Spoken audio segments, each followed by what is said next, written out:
Joining me live is the Shadow Minister for Government Services and the Digital Economy, Paul Fletcher, who was once upon a time the Communications Minister and worked for Optus as well, so who better to talk to?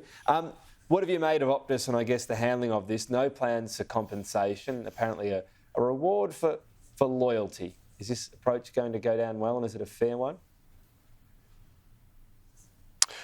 Well, Tom, clearly a difficult day for Optus yesterday, as the Chief Executive acknowledged, and I think it's understandable that the management team yesterday were very focused on how to get the network back up as quickly as possible. Obviously, not much has been said about what the root cause was.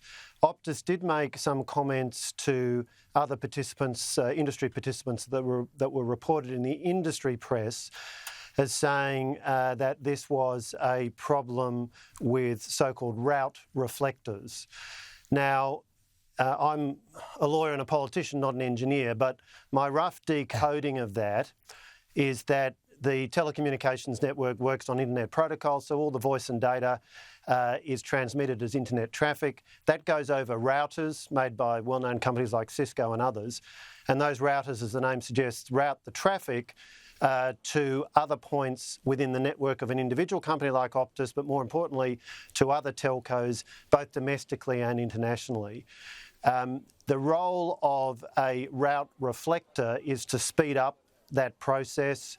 It's a step in a chain. What seems to have happened based upon what's been said publicly is that there was some problem there.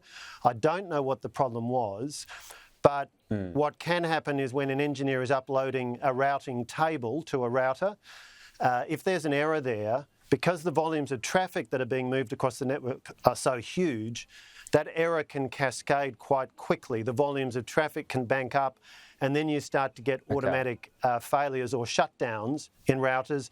Then it takes time to get that all going again. Now, I don't know if that is what happened. That's my very rough lawyer's decoding of what the limited amount that has been said publicly. But I think it's clear it was a very technical issue deep within the network management function at Optus. I mean, the question has to be, and I appreciate you trying to step us through that with more expertise than I have, I'd have to concede, but why isn't Optus giving an explanation? Why do we hear from the CEO, oh, it's too complicated? Why can't they attempt to dumb it down for people like me and other customers? And also taking a bit more responsibility around, we've had businesses this morning that have clearly lost hundreds, if not thousands of dollars of turnover, and Optus talk about reward for loyalty. That's not good enough, is it? Clearly, this was very disappointing for customers. I know that disappointment will be felt by the team at Optus, but it was very disappointing. And of course, telecommunications is the fundamental underpinning of the digital economy. All of the data that moves back and forth runs over the physical networks operated by Telstra, Optus, Vodafone and others. Now, network outages, we want them to happen as rarely as possible, but they do happen from time to time. For example, in the bushfires in 2019-20, at the peak on January the 1st, 2020, there are about 150 mobile phone base stations, Telstra, Optus, Vodafone, off the air across New South Wales, Victoria, South Australia. That meant, for example, that FPOS transactions couldn't be concluded. That was very problematic as people were trying to leave, say, the holiday towns on the south coast of New South Wales following New South Wales government instructions, but they couldn't buy food or fuel. So these episodes do happen from time to time. I welcome the review that's been announced. Just on that, yes.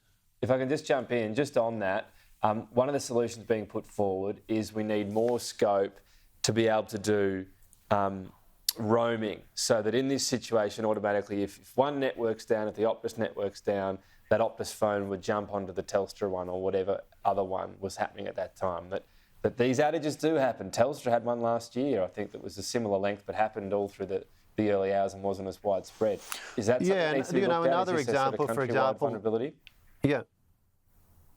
Another example is the Victorian country town of Warrnambool, quite a decent sized town, 20,000 people or so, I think, near the South Australian border.